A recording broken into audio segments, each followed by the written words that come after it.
जैसा कि आप सभी जानते ही हैं कि जब भी कभी इस पृथ्वी पर कोई ना कोई तपस्वी तपस्या करने बैठता था तो स्वर्ग लोक में देवराज इंद्र को लगने लगता था कि अब उनका सिंहासन खतरे में है और वे बिना बात को पूरी तरह से समझे तपस्वी की तपस्या को भंग करने के लिए किसी न किसी खूबसूरत अप्सरा को भेज देते थे और फिर स्वतः ही कामदेव के बाणों से आहत होकर तपस्वी अप्सराओं के पीछे लग जाते थे। और उसके बाद में जो होता था वह तो आप भली बाती समझ ही सकते हैं, लेकिन इस बार जो हुआ वो तो अत्यंत ही रोचक है। बात उस समय की है जब महान ऋषि कांडू गोमती नदी के किनारे बैठकर घोर तपस्या में लीन थे। तब उनकी तपस्या से भयभीत होकर देवराज इंद्र ने स्वर्गलोक की सबसे सुंदर अप्सरा प्रेमलोचा को चुना और ऋषि कांडू की तपस्या को भंग करने के लिए भेजा। प्रेमलोचा तो थी भला की खूबसूरत, मानो उनका जन्म तो हुआ ही था किसी न किसी ऋषि की तपस्या को भंग करने के लिए।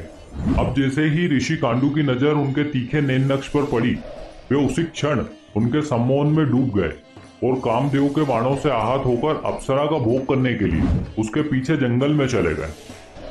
उधर स्वर्गलोक में देवराज इंद्र ने भी चैन की सांस ली, क्योंकि अब उनकी योजना पूरी तरह से सफल हो चुकी थी।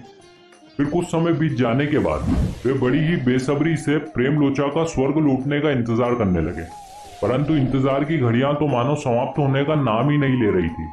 धीरे धीरे से कुछ पलों का इंतजार दिनों में और दिनों से महीनों तथा वर्षों में परिवर्तित हो गया।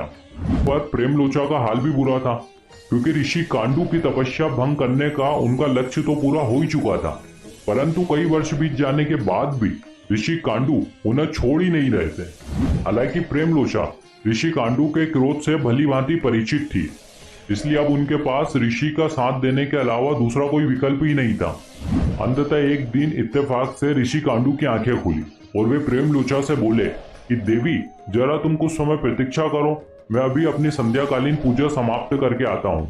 तब प्रेमलोचा बोली कि इतने वर्ष बीत जाने के बाद अब आपको पूजा पाठ करने की सूझी है। इतने दिनों से तो आप लगातार बिना रुके मेरा विषय भोग कर रहे थे। इस पर ऋषि कांडू बोले कि तुम सुबह ही तो आई हो और मुझे पूजा पाठ के बारे में ज्ञान भी देने लगी।